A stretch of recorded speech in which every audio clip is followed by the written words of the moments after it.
All too often, when considering the Jewish sages, we forget the climate in which they toiled. Compared to current times, even considering the current effects of lockdowns, isolation, vaccination rules, and the virus itself, our struggles compared to theirs are literally universes apart. They lived during bloody pogroms, severe Muslim and Catholic uprisings, which not only endangered the observance of their faith and their properties, but also their very lives and the lives of the whole nation of Israel itself. Many times, the sages became men of necessity, living in unbearable conditions, rising to the fore in uncertain times, trying to turn around their communities, learning and teaching constantly on the move. This episode's subject is without a doubt one such man, who went above and beyond during some of the most oppressive conditions in Jewish history. As great rabbis and sages began to disappear, this man embarked on a bold plan to preserve the Jewish identity by compiling the first authoritative systemization of Torah law in history.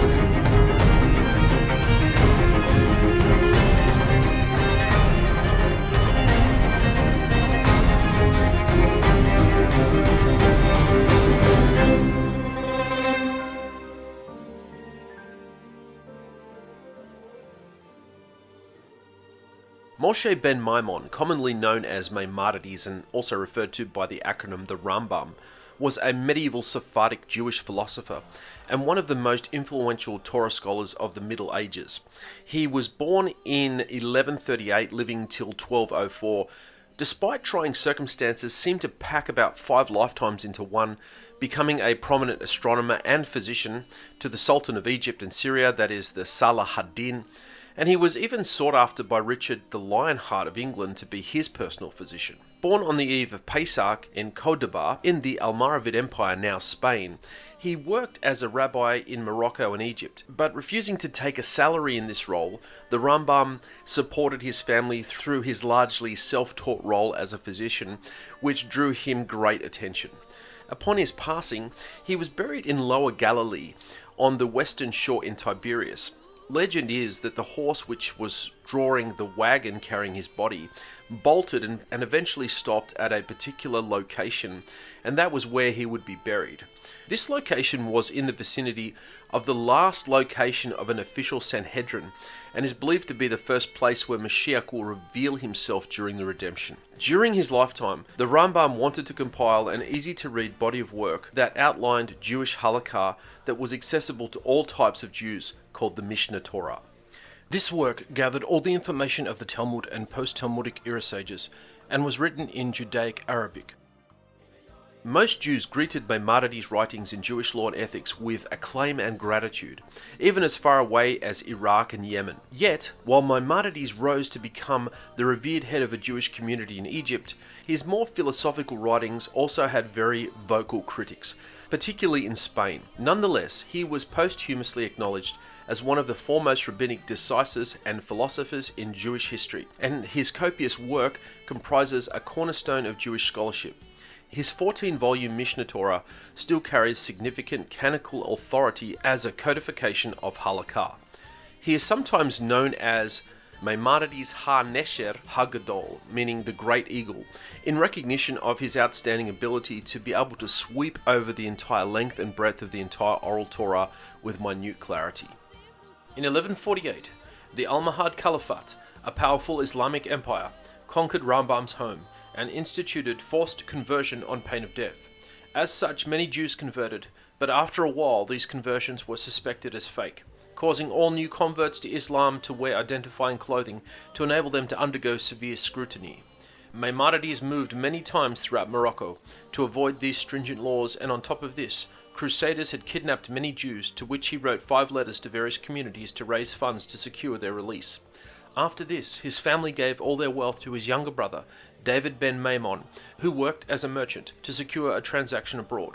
but he was tragically lost at sea. The death of his brother caused Maimonides to become sick with grief. In a letter discovered in the Cairo Geniza, he wrote, "The greatest misfortune that has befallen me during my entire life, worse than anything else, was the demise of the saint, may his memory be blessed, who drowned in the Indian Sea, carrying much money belonging to me, to him, and to others, and left with me a little daughter and a widow. On the day I received the terrible news, I fell ill and remained in bed for about a year, suffering from a sore boil, fever, depression, and almost given up. About 8 years have passed, but I am still mourning and unable to accept consolation. And how should I console myself? He grew on my knee.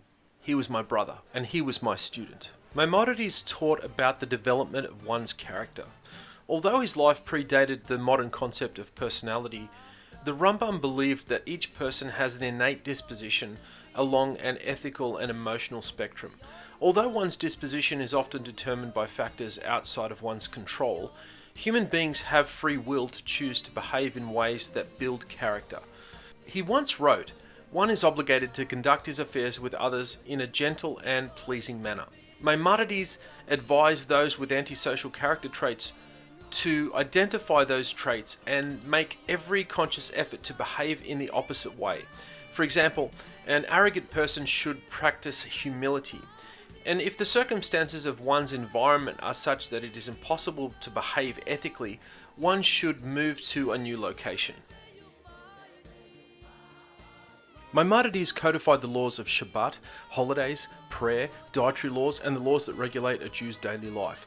He also wrote a section on eating healthy, fitness, and mental health, teaching future learners that all our actions should be permeated with holiness. And he even mentions that health and well-being of the body is part of one's service to Elohim. He also compiled what he refers to as the Shalsha Asa Ikarim, the 13 principles of the faith, derived from the Torah itself.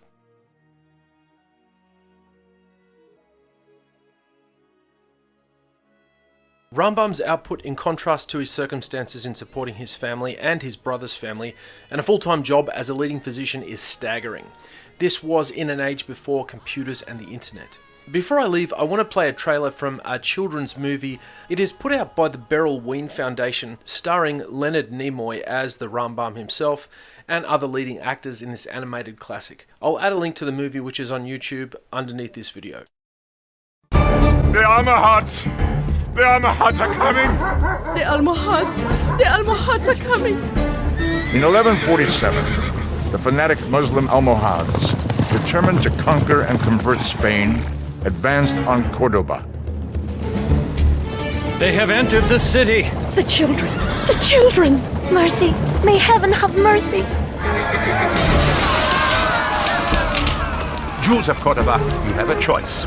Convert to the true faith, or go into exile. Those Jews who choose to stay must convert, or die. It's the Torah! No!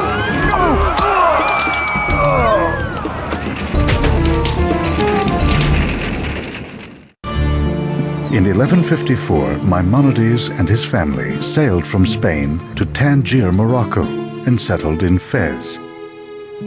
Wherever he lived, in Spain, in Morocco, in the Holy Land, and eventually in Fustat, Old Cairo, where he became the physician to Saladin, the Sultan of Egypt, he was beloved and respected not only by his own people, the Jews, but also by Muslims and Christians. He is the first philosopher to rationalize and unify religion, God, and philosophy into a living and understandable synthesis. Rambam, The Story of Maimonides, a Barrel Wine Destiny production. Now available on DVD.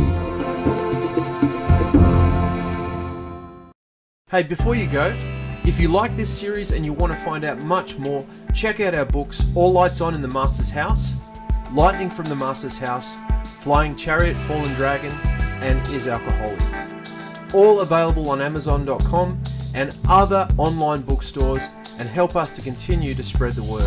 Also check out our website, netzrumantasy.com, where we have many teachings and resources on a myriad of subjects that will enlighten and enhance your walk. Bye for now.